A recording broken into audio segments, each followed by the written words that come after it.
Many English learners describe the same experience. When they are relaxed, English comes easily. When they feel pressure, everything disappears. Words vanish, sentences collapse, confidence drops, and the question appears, why does this happen if I already know English? This session is about that moment. Not about fear, not about motivation, not about ability, about pressure and access. English does not disappear because knowledge is gone. It disappears because access is blocked. Language lives in systems that prefer calm conditions. Pressure changes how the brain allocates resources. When pressure rises, the brain prioritizes safety in evaluation. Language production becomes secondary. This is not a weakness. It is a normal human response. Pressure is interpreted as importance. Importance increases monitoring. Monitoring interferes with automatic processes. Speaking a language fluently requires automatic processes. That is the conflict. Under pressure, learners start checking themselves.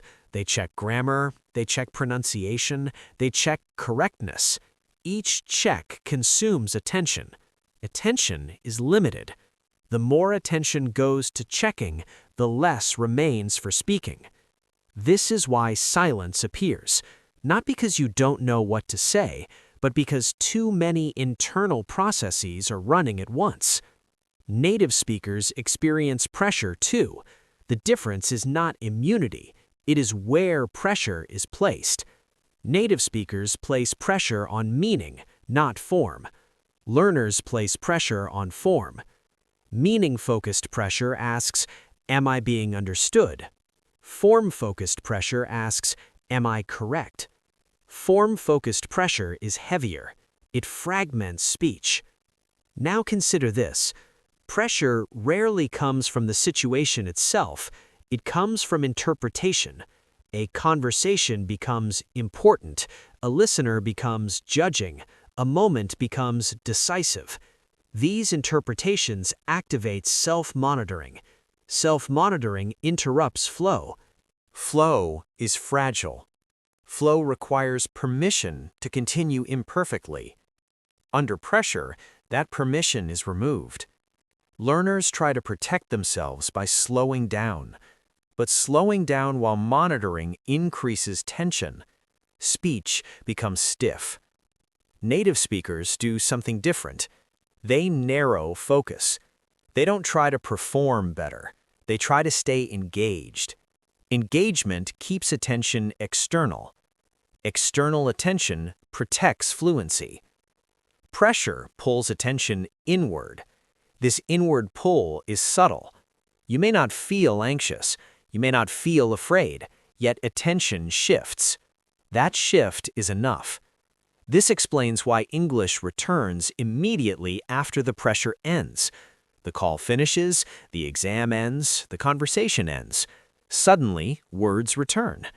Nothing was learned or forgotten. Only pressure changed. This also explains why English feels easier with friends. Friends reduce evaluation. Less evaluation means less monitoring. Less monitoring means more access.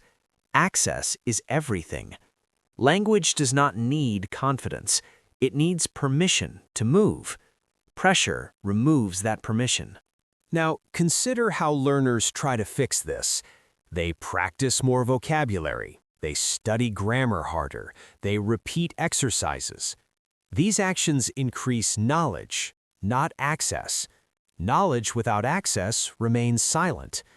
Access improves through familiar pressure. Pressure itself is not the enemy. Unfamiliar pressure is. Native speakers grew up speaking under pressure. Teachers, parents, social moments. Pressure became familiar. Learners often practice in safe, quiet environments only. Then pressure appears suddenly. The system is untrained. This is why pressure feels overwhelming. The solution is not avoidance, it is graduated exposure. Low pressure first, then slightly higher, then moderate. always allowing imperfect speech. Pressure tolerance grows slowly. Another key difference is time expectation. Learners expect immediate response.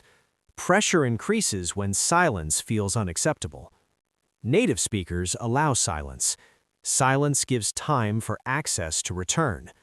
Learners rush to fill silence. Rushing increases monitoring. Monitoring blocks access further. This creates a loop: pressure, monitoring, silence, more pressure.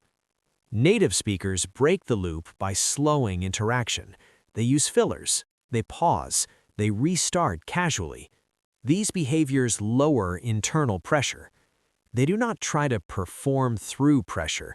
They adjust conditions. This is learnable. Pressure-resistant English is not louder or faster. It is calmer and simpler. Simpler language reduces processing load. Reduced load improves access. Under pressure, simpler is stronger. Now think about identity. Pressure often comes from wanting to appear competent. This desire is human, but competence in spoken English is judged by continuity, not perfection. Listeners forgive mistakes. They notice breakdowns. Continuity matters more than correctness. Pressure focuses on correctness. Fluency requires continuity. This mismatch creates tension. When learners shift their goal from correct to continuous, pressure drops. Speech stabilizes. Pressure does not disappear, but it becomes manageable. In future sessions, we can explore pressure in exams, pressure in group conversations, pressure in professional settings, how to train access under stress. For today, understanding is enough. Nothing is wrong with your English. Pressure simply changed the conditions. When conditions improve, English returns.